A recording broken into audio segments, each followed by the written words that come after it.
All right, so welcome everybody. I would like to start off by making everyone aware that today's session is being recorded and that all event recordings will be made available on the post-summit event webpage, which will be shared with all registered attendees once live. Unfortunately, we're unable to offer today's event with live interpretation. However, we're working with Cornell University's Translator Interpreter program to be able to offer translated versions of today's activities on the Summit website. You can check the Summit website for updates. I'll give folks, any Spanish language participants today, the opportunity to read that real quick.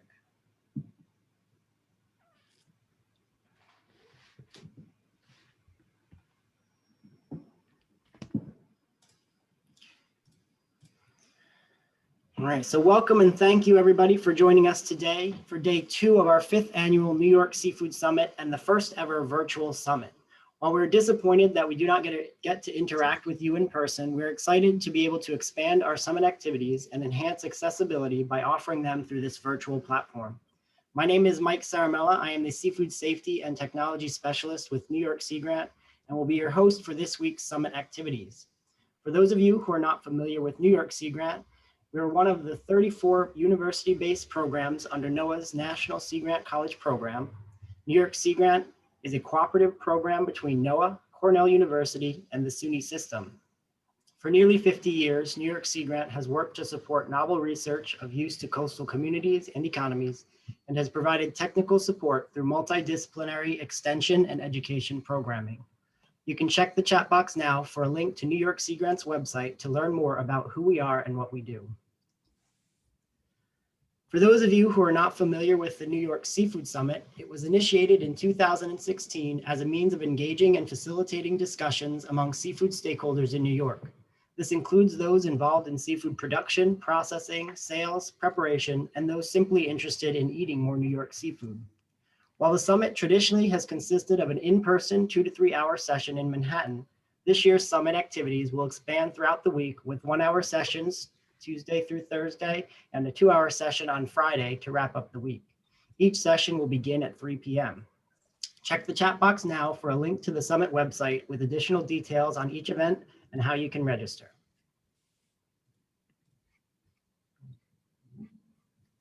This week's events would not be possible without the continued support of our Seafood Summit partners and planning team. I'd like to give them the opportunity to introduce themselves and their organizations now. We'll start with Dr. Stephen Fertini of the Center for Aquatic Animal Research and Management, who worked with New York Sea Grant in 2016 to initiate the New York Seafood Summit and has been actively involved in the planning and execution of the event ever since. Unfortunately, Steve was unable to join us in person today, but we thank him for all the work he has done to support the summit over the years. I would now like to pass the screen to Linda Laviolette with the Department of Agriculture and Markets, who has been an important member of the summit planning team since 2017 and crucial to its success in finding host partners. Thank you, Mike, and thank you, Sea Grant, and my other co-hosts. I'm a special marketing assistant working at the Department of Agriculture and Markets, and my job is to assist farmers and fishermen with economic development opportunities. I grew up on the Great South Bay, fishing and clamming, and I have a deep love for all things marine. And I think that it's really exciting to see all of the new ground work that's been done. Particularly today, you're going to hear from one of my favorite aquaculturists, John Ng from Hudson Valley Fish Farms. So enjoy the summit. I hope you get a lot out of it, and remember to eat locally. Thank you. Thanks, Linda. Thanks, Linda.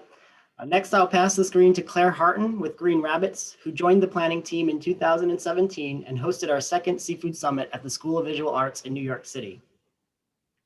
Hi, I'm Claire.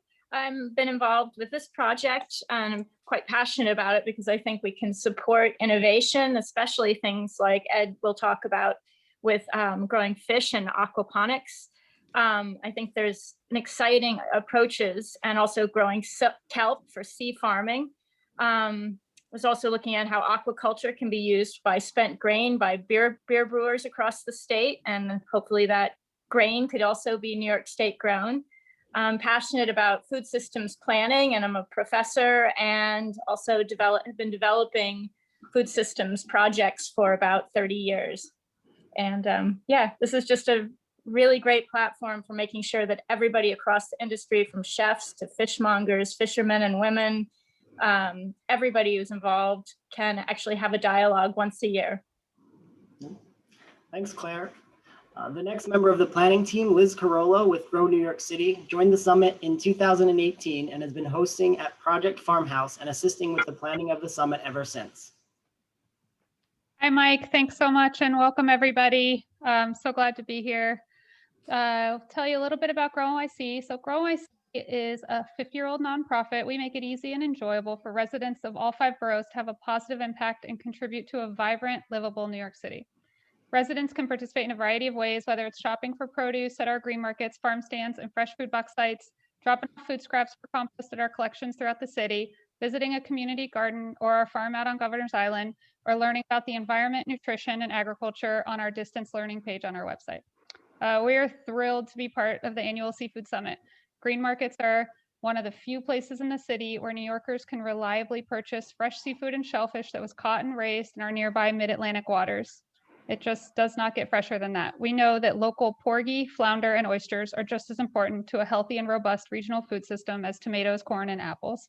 Year-round at green markets across New York City, shoppers can visit one of our wild-caught and land-based fisheries, of which you are going to hear from one of those today. So thanks again, Mike, and happy to see everybody here. Thanks, Liz. Lastly, I'd like to pass the screen to Emma Forbes. Emma is the newest member of the planning team and the new aquaculture specialist with New York Sea Grant. Thanks, Mike. Good afternoon, everybody. My name is Emma Forbes, and I'm New York Sea Grant's new aquaculture specialist. I joined the Sea Grant team in September of 2020. I'm a born and raised New Yorker, so I've been away for the last 8 years. I'm really excited to be back working in my home state. I've missed it. My role with the New York Sea Grant is to support the development of sustainable aquaculture throughout the state. I will be working with existing and emerging aquaculture ventures from the Great Lakes region down to Eastern Long Island. Since I'm new to the position, I've taken the last few months to acquaint myself with the industry and learn the ins and outs of aquaculture happening in New York. I'm just beginning to develop my extension programming with New York Sea Grant, and I'm really looking forward to continuing to work with all of you. Thank you. Thank you again, Steve, Claire, Liz, Linda, and Emma, for all your support and the time you have dedicated to planning this year's New York Seafood Summit. Before getting started, I would like to review some ground rules for today's event. We have set up this event as a meeting, which allows participants to share video and audio so we can hopefully facilitate more engaging and interactive question and answer sessions. However, we ask that you keep yourself muted when not speaking. If you have questions, please feel free to share them in the chat box at any time. The chat box can be found in the Zoom control panel as depicted on this slide, or you can use the raise your hand feature using the reactions button shown here.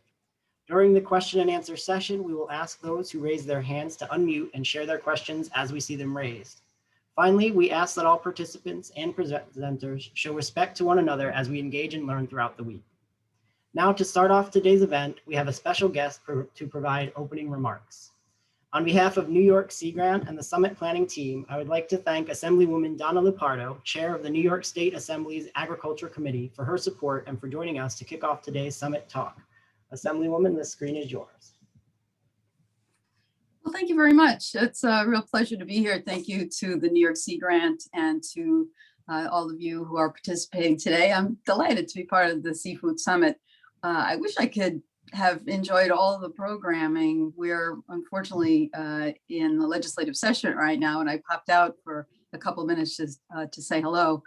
I noticed that the goal of the summit is to convene professionals who are interested in seafood and also to build active communications between various sectors of the seafood industry. What I wanted to primarily offer is to engage with you in a number of helpful ways that could potentially position you to have perhaps a broader impact or a deeper relationship with elected officials at the state level in particular. As the chair of the Committee on Agriculture, working closely with our chairs of environmental conservation, economic development, and others, we're really acutely aware of now more than ever, the vulnerability of our supply chain, food supply chain. We've been really looking very carefully at ways that we can build back better and recover our economy. And I'm one of the voices who is speaking out quite loudly on behalf of seafood in particular. I was enlightened a couple of years ago when I took a farm tour down in Suffolk County and learned about your industry in much greater detail than I had been aware, and got to see firsthand the amazing work being done in aquaculture. Of course, I met with the commercial fisheries as well. But I want to offer to be a conduit for you for the development of potential legislation to improve our awareness of, as we would say, the conditions on the ground, or in your case, conditions in the water. I would like to help you with various initiatives, whether it be research, economic development. I think perhaps it wouldn't hurt if you had a champion at state government level, and maybe you do already, but I would like to also be one of those folks to work with the Commissioner of Agriculture and Markets, Assemblywoman Donna A, who I know you're also going to be hearing from. So the other thing I'd like to suggest to you, in addition to developing these relationships with elected officials, I had the pleasure today of meeting a young man. He's a junior at John Bone High School, and I don't know how much some of you are involved with that particular school, but he happened to be the captain of the aquaculture team. He came onto our radar today because it's FFA Day in the state of New York, FFA Week rather, Future Farmers of America. And it turns out that in John Bone High School, it's the largest FFA chapter in the state of New York, which came as a giant, very big shock to a lot of my colleagues around the state. They have close to 600 members, and a lot of them are interested in seafood and aquaculture in particular. So I think developing connections to emerging leaders and leaders who are already engaged in food supply issues, who I think could be enormously helpful if we could focus and get your interests more on the radar. Again, I did come to have a better understanding of the impacts that COVID had on all manner of seafood distribution, packaging, lack of refrigeration, difficulties with the food banks, all of it. I heard numerous stories that I think we can take and turn into an action plan. Again, if you'd like, I'm simply offering my services if needed. I'm delighted to be in your company. Please consider me a strong advocate. I not only like seafood, but I very much would like to see your industry prosper and do the very best that you can, given the circumstances that we find ourselves in. So that's what I have to say. Again, thank you one and all. Thank you to New York Sea Grant and others. Thank you again, Assemblywoman Lupardo. We truly appreciate you taking the time to speak with us today. You're very welcome. I will now hand the screen over to Emma to introduce today's speaker. Thank you, Emma. Thanks, Mike. It is my pleasure today to introduce John Ng, our speaker this afternoon. John is the president of Hudson Valley Fisheries based in Hudson, New York. His facility uses the latest recirculating aquaculture system, RAS, R-A-S technology, to produce nearly 10,000 pounds of New York steelhead weekly. Steelhead, for those of you who are interested, is a salmonid species native to cold water tributaries in the Pacific. Hudson Valley Fisheries is North America's largest land-based, commercial-scale, fully sustainable steelhead farm. And with that, I would like to turn the screen over to John. Emma, Mike, thank you. Everybody at Sea Grant, thank you very much. Everybody at the Ags and Markets, Linda, really, I've seen so much support from Sea Grant as well as Ags and Market over the years to help me get set up. It's amazing the level of support I've gotten from them. And I'm very, very grateful for the opportunity, especially now, an opportunity today for me to kind of introduce my farm, great introduction, Emma. I think you took out 2 of my slides with that intro. So I'm going to repeat myself a little bit here. But here we go. Let me see. That's not, okay. I'm going to share this. And well, I'll just kind of jump into it. As Mike, that's it's running fine, right, Mike? Okay. Yes, you're good. Okay, as Emma said, we're really a sustainable production at a commercial scale. We're one of the largest in the US. There's several that are kind of larger than us now, but oh, that kind of worked.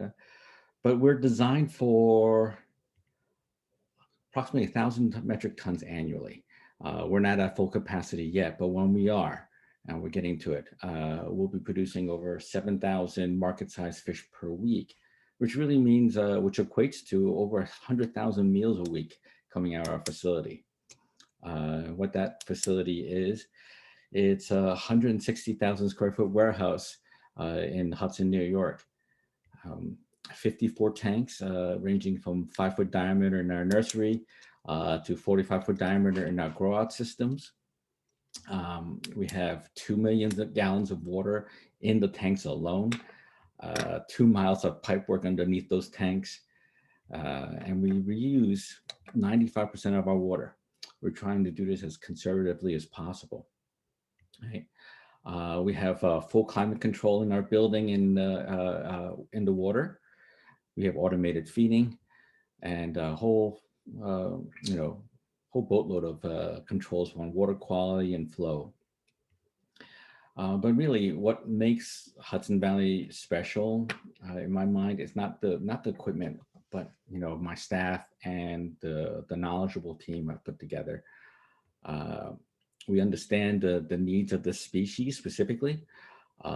We're constantly cleaning and improving our processes, really providing the best growing conditions for our fish. That means water samples twice daily. We do health samples from every system on a weekly basis. And what we have is really I like to say a egg to plate, a fully integrated egg to plate production facility. It starts with 6 independent systems providing growing environments from egg incubation, our nursery, our smolt system, to a grow out. This is a picture of our harvest tank. From there, we use a very humane harvesting system. I don't have a photo, but sorry for the rendering, but a little cramped in the harvest area. And I couldn't get a good picture.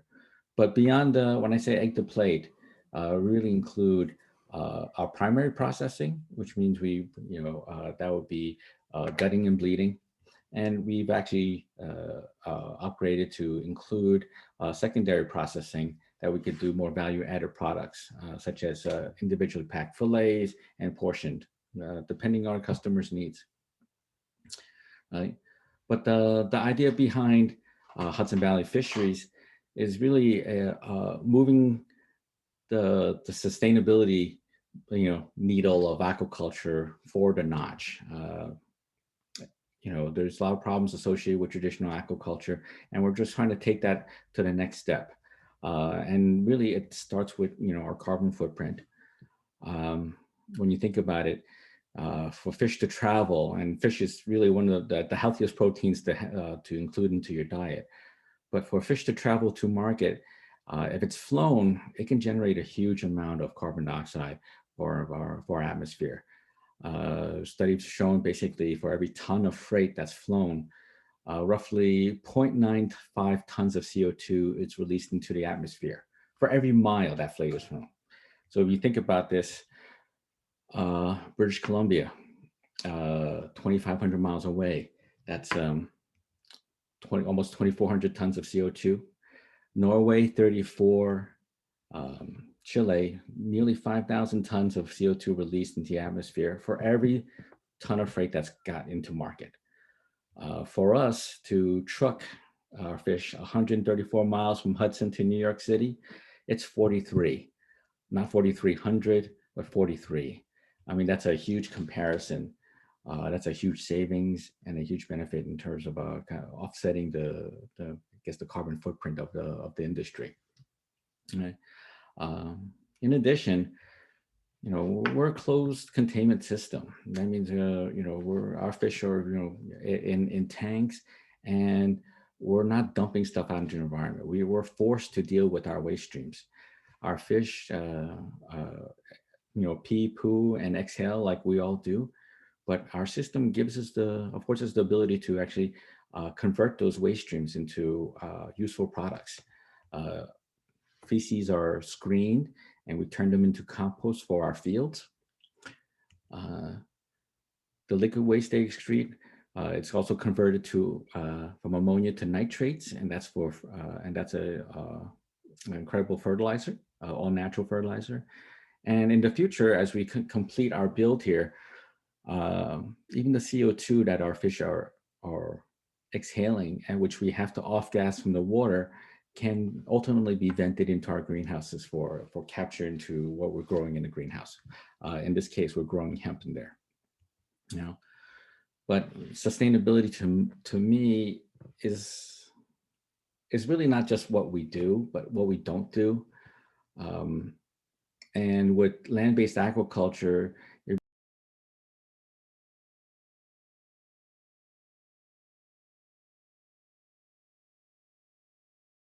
will never escape. It'll never, you know, you won't have a Pacific species that we're growing here on the East Coast get into East Coast waters from us. That's a big, you know, solves a big problem. But really, there's no wild species interactions. There's no risk of, you know, traditionally, wild species would bring a disease to an ocean operation. Your fish being captured or at least in a captive environment in the nets, gives that disease a chance to bloom and explode and get back into the environment many times over. That's one of the challenges facing aquaculture. The other part is that because there's ever present or ever in risk of disease, there's use of antibiotics and vaccines, which in our case we avoid because we strive to really have a biosecure environment. So we don't ever have to use antibiotics or vaccines. Even on top of that, you know, a lot of net pen operations will use herbicides in their nets to keep seaweed off of them. Ultimately, that gets into the environment. All that kind of gets avoided with the land-based operation. Next, you know, that's kind of what we are in a nutshell, a little bit short. But Mike had asked me to really talk a little bit about how COVID affected our operations in this past year or so. And yeah, it made me think a bit, you know, and really, I mean, first thing, we had a 60% reduction in our revenue with the restaurants closing. Yeah, overnight, we lost 60% of our revenue, and we had to find homes for our production. Our processing stopped for 3 months. It really forced us to really adjust, a hard adjustment on our planning, our production planning. But, you know, of course, that's nothing compared to our restaurants who lost 100% of their revenue during that time. But you know, I do try to think about, you know, some of the good that's come about this terrible time. And when I think about it, you know, it really forced us to pivot when our commercial customers went away. We're basically forced to actually reach out to more consumer customers. It gave us an impetus to shift to more consumer channels. It made us develop our consumer products on a much faster timeline than we intended. Here we have, you know, over the past year, we developed we included packaging and processing so that we can do individually packaged fillets.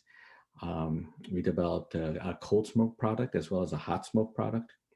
But more importantly, we shifted. We engaged our farmers markets, and a really big thank you to Liz and Grow NYC.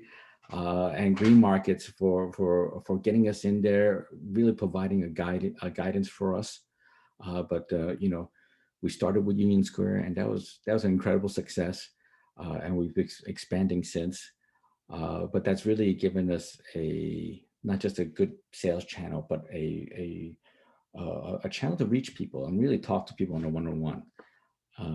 Beyond that, we implemented more of our e-commerce much faster than what we were intended to do.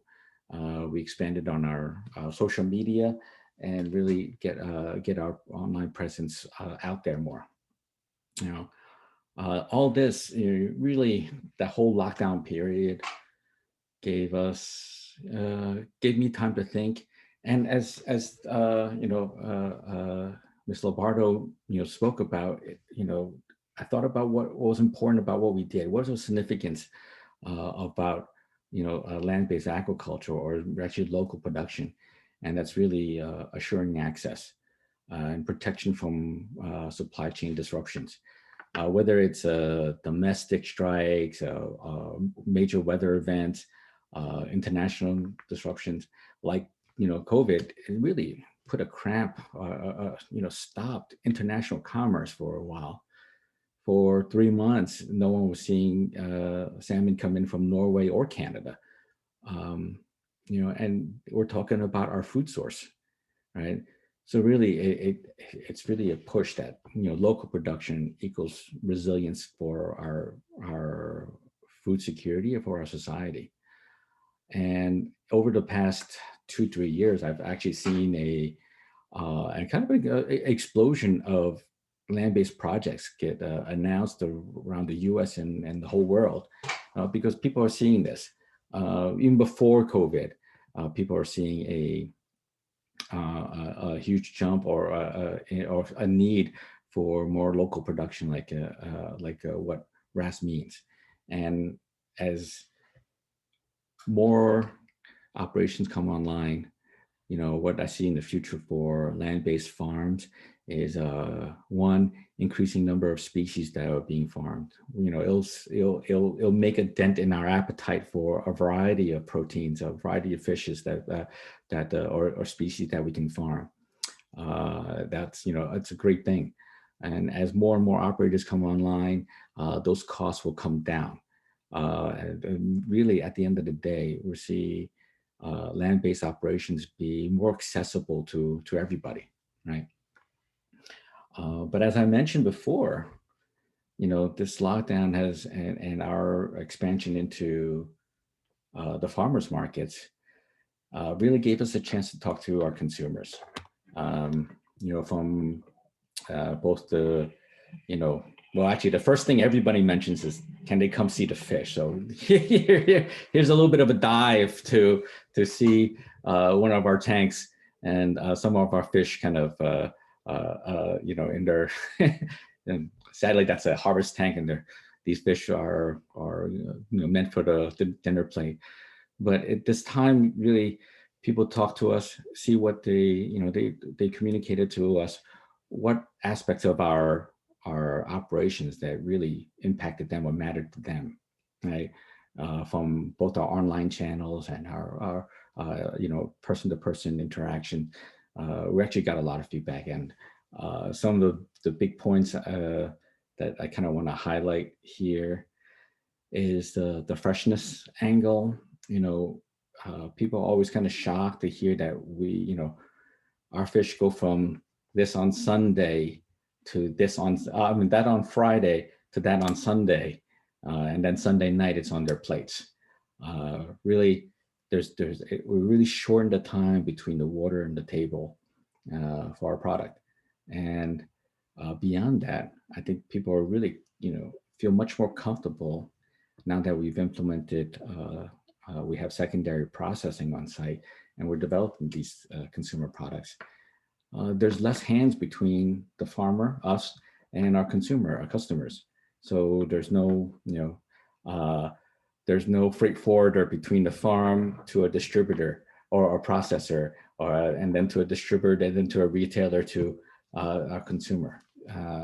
With farmers markets and our online presence, people are getting a product directly from us, and that's actually really been a key point to our success over the past year. The other part is really without a great product, doesn't matter how close or how good, all the other aspects of it is, if it doesn't taste good, it's not gonna succeed at the end of the day. And people have always kind of, I'm very much relieved that people think highly of our product, the taste and the cleanliness and freshness of it. We tell them we do use an all natural diet. There's no GMOs in what we do. And once again, because there's no risk of disease, there's no antibiotics or vaccines in us raising our product. People ask us how, and that's kind of where my next section is. It's a bit mundane, but I kind of explain how we do prevent all this disease and keep our environment clean. It's really all, at the end of the day, it's about, biosecurity. That's job one for us. Biosecurity is job one. We take a multi-layered approach. First is our people. It's controlled access. Facilities pretty locked down, keyed entry. Really foot baths everywhere. Keep feet clean before they come into the building. Lots of hand washing stations. Dedicated clothing for when they come into the operational areas. And we have a compartmentalized access. My production people never get onto our processing floor, and vice versa. There's risk of disease infection crisscrossing sections. Doesn't happen. Lots of foot baths in between. We're foot baths all over the place. Ozone and UV for our water that comes into the building. We use well and municipal water. And really, at the end of the day, as high-tech as we are, we're farmers, and farming is about cleaning. Our staff spend an inordinate amount of time cleaning. It's scrubbing like nearly every surface, virtually every day, to keep our facility clean, keep risk of disease low. We keep the building under positive air pressure, higher pressure inside than outside. That means any cracks or seams in the building, you see water is material blown out, not sucked in. And most importantly, I think the kind of thing that always blows me away is that we bring in eggs. We don't bring in fish. The significance of that is that if we brought in fish, fish has to come in water, and then water, it's impossible to disinfect that water without harming the fish inside. But with eggs, it always blows me away. We can give a gentle iodine wash to disinfect the exterior of the eggs, rinse them, as we see here, and then put them into our incubators, thereby keeping disease out of our farm. Right? It's a really important step for what we do. Yeah, you see here that tray is really amounts to, I think, 6,000 or 7,000 eggs at a time. Mm-hmm. And that's really biosecurity for us in a nutshell. There's more we do, but those are the big things. And that's pretty much it. Thank you much for this opportunity to introduce our company to you, some of our processes. I'd like to ask if you could join our, follow us on social media. That always is a good help, or order from us. But really, a part of our purpose is to spread the word to help educate people about land-based aquaculture. And that's it. Thank you so much, John. If anybody has any questions, you can please put them in the chat, or if you raise your hand, I will call on you. But we do have one question that came in, John, if you're ready. Sure. You did mention growing other kinds of fish in aquaculture. How hard would it be to raise tuna compared to steelhead trout and other species? Well, I think there's some operations who've tried to do tuna, but tuna is one of those, it's an anomaly because they're fast growers and they require a hell of a lot of space. They're not, they are schooling fish, but they require a huge amount of space to swim, and they're fast, right? They're fast growers, and I believe they're close to being warm-blooded. If I'm not mistaken, they are a warm-blooded animal, and they consume quite a lot of food, many more times their weight. Comparative salmonids, salmon and trout, have a very, very low feed conversion ratio, like 1.1, 1.2 is typically what we do. I think for tuna, it's very high. I think people are trying, but I think there's a lot of technical challenges. Like with every species that's going to get farmed, there's a lot of technical challenges to figure out. Yeah, I know. I've heard of a few places trying, but I don't know if they've been successful. Have you found the BAP certification best aquaculture practices beneficial to your company? Absolutely. BAP is a partner. They're trying to work with us, and their certifications matter. Both in, don't just take my word for it. Like, you have these certifications, that really prove what I say. They come and take a look and assure that what we're doing is, what we say we're doing, and also what meets today's standards for sustainability. There's a little funny option on Zoom that I found before that puts a halo above my head. I would kind of want to turn it on, but don't believe whether or not I'm an angel. But if I have a BAP certification, that might be as good as a halo.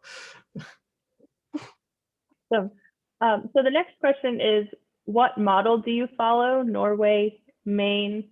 Irene, if you want to clarify, or John, if you know what they're talking about. Irene, you can unmute if you want to ask the question.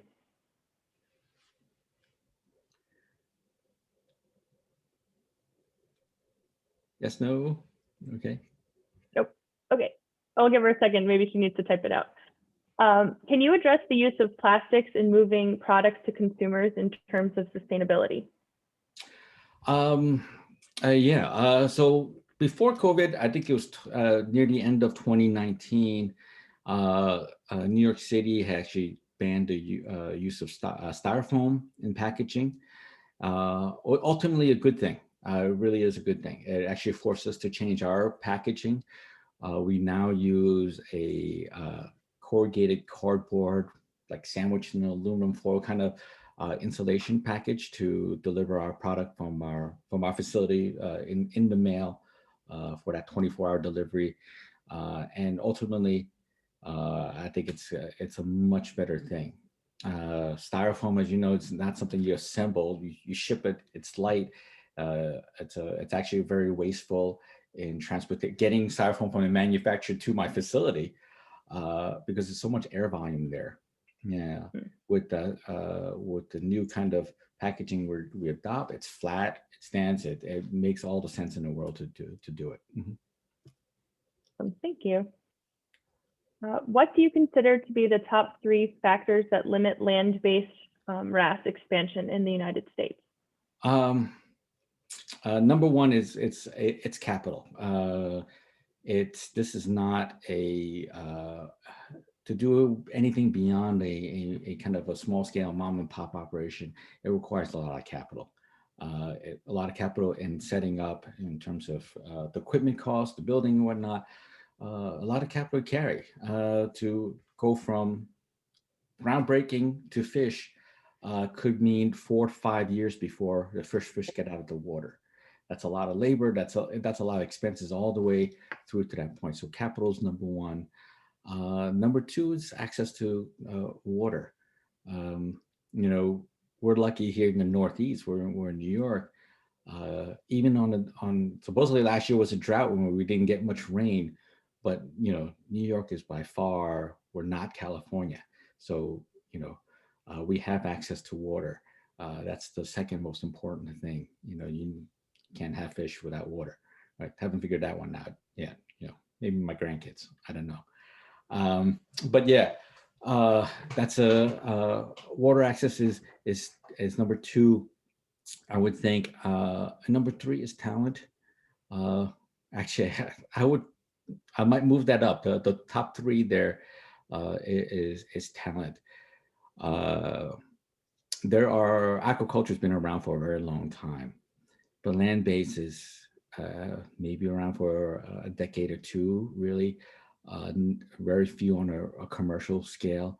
So there really isn't a whole lot of talent, experience in this field. There's a lot of school programs out there. I'm like so shocked, and I might have to go down to John Bone High School to see there's a captain of an aquaculture team. I can get those kids up to my farm. They can't drive, but they might be able to work at my farm. But it's something that's talent is up there. There's a lot of good programs out in schools, but not a whole lot of experience yet. Thank you. I know I was also really excited about that high school. I was like, wait. I know. I was Googling it the moment she said it. Okay. The next question is, how do you think about animal welfare as you're raising these animals? Does your best aquaculture practice influence your welfare standards? And relatedly, what stunning process do you use? That actually kind of comes down to, density. We actually keep a very intermediate levels of density. We're still not at full capacity, so we haven't kind of pushed that envelope in terms of fish density, biomass in our tanks. But we take that animal welfare seriously. We use it's called a Smith root system, and it's a electric stunning system. Traditional stun and bleed systems really force the fish into a channel, comes out of the water into this channel where it's kind of squeezing the fish for a moment. A hammer comes down, knocks it on the head, and then at the same time, a blade would come up and kind of bleed its gills. Those systems have shown a horrible accuracy rate. I think it's fish varies, in the production cycle. You could have 4-pound fish come out of 5-pound fish in your group. Size varies greatly, which means the accuracy of that machine is varied. I've heard that it could be as low as 30%, and oftentimes the fish are not stunned when they're bled. With our system, our fish are actually in this water channel, in a water tube. They stay kind of we pump them through that. They're in the water channel, and over the course of I think of 100 and some odd electrodes, they're gradually stunned into to make them unconscious. When they come out of the system, you can see they're not flopping around. If I choose to, we can actually put that fish back into the fish tank, and it'll revive in a few minutes. But of course, for the most part, then we hand bleed our fish then. I think the stress of harvesting is extreme. We pump our fish. We don't net them out of the tanks, but we pump them out of our harvest tanks. So that whole process is as gentle as possible. So to me, the stress of harvesting is a key factor in what we do. With stress hormones, cortisone, something like that. I think that that does impact both freshness and quality of our product. Thank you. John, if you want to stop sharing your screen just so people can see you a little bit clearly sure. as Okay. we continue to answer. Thanks. Okay, let me go back to here. There you go. Okay, there we go. The next question is, what kind of feed do you give the trout? I know there are issues in fishing down the food chain to feed carnivores like salmon. Is that the same issue with trout? Right now we do use we use an all natural feed, but however, whoever's asking the question is they kind of hit the nail on his head. These fish are carnivores. There's there are alternatives, but we do use fish oil and fish meal in our feed. However, we're actually we work pretty closely with our feed supply spreading to provide a sustainable source for those fish meal and fish oil. But if the next question is why I haven't adopted the some alternatives, is really we're talking about, you know, first sizable production facility around, and a lot of these technologies like algae meal, insect meal, are coming about now, but I think it's a little early still. And for me, it's literally just got our farm kind of getting on its feet in the last couple of years. I want some little time and some history with those feed companies or with those feed alternatives before I start introducing into our system. Thank you. So I guess kind of that leads into, how did you settle on steelhead trout opposed to a different species? Look, we wanted to hit the species that really got me into it, that really enticed me into it, was originally yellowtail. I'm a big sushi eater. Being in the industry has actually made my sushi snobbiness go from 0 to, you know, master's degree snobbiness kind of, and that's really was the fish I wanted to do. But at the time when we got started in 2013, there wasn't a whole lot of proven species that could be grown in these systems. And we selected steelhead because it had a track record. At that time, I believed, and I think there's still technical challenges with raising Atlantics in fully, completely from, you know, from small to grow out in these systems. So we settled on something I know will work. I know can grow. They're good hardy eaters. They grow fast. So that we settled on steelhead. And then someone also shared, just so you know, in the chat, that there's currently a breed of rainbow trout being developed in Idaho that grows well on plant-based proteins and oils. Yeah, I heard about that. That's exciting. We're really at a kind of like this, you know, I guess the puberty for this industry. I think we're not in adolescence, but this industry is really burgeoning. I hear interesting stuff all the time, and I did hear about a species being developed in Idaho that will do well with some alternative feeds, and that actually, that's an interesting approach. So they're not just focusing on a feed that will do well with other all species, but they're trying to develop a species that will do well on this particular feed. That might be a different answer, you know, different answer to the same problem. Right? Yeah, different approach. Yep. I know, and I think you spoke on it briefly too about just the startup costs. Can you say a few words about funding challenges, access to bank loans, eligibility for farm subsidies? Okay, we're a bit of a unique case. We funded our operation, and we're funding our operation solely from internal money. My family started a recycling business, a metals recycling business back in '86, and have been very, very successful over the last 30 some odd years. And in a look to diversify that business, we kind of came through, business associates came upon the idea of aquaculture, and that's kind of what started. And that operation still kind of keeps us funded, which is very, very important. But if it wasn't, if we didn't have that, over the last 6 years, 7 years that we've been in the industry, I've seen a lot of operations falter because of poor capitalization. Especially, I've seen small operations go to big that didn't make it, and I've seen operations start big that didn't make it. It's a challenge. Was that 4 years ago?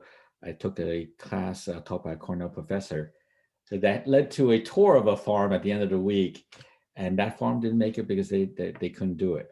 They couldn't get the enough funding to last them, years. You think about, you have a build time, like as I mentioned, but you take a year or two to acquire land, build a facility, and then it takes me 16 months to grow that fish from egg to the market size. So that could be up to 3 years before you see the first sale. You know, the first fish come out of the water, first sale. So you need to find adequate capital and adequate funds to last that long, right? Beyond your build, right? And it's challenging. There's some good USDA programs, but nothing nearly as large as what's necessary to get a good sizable operation on its feet. That being said, I've managed to take advantage of some good programs here in New York. I'm one of the Governor Cuomo's success stories in startup New York. So, you know, some of my employees enjoy, you know, dodging state taxes. Yay. So that helps in actually attracting talent in. That's a big boost. And I've received some smaller grants from the federal government. The USDA programs are good, but overall, you need to have a good deep well of capital, you know, and water. Yeah, the water's the key part. Yeah, water's the key part, you know, but money's no small part. Well, we have about 2 to 3 minutes left if anybody wants to put one last question in the chat or raise their hand. Yep.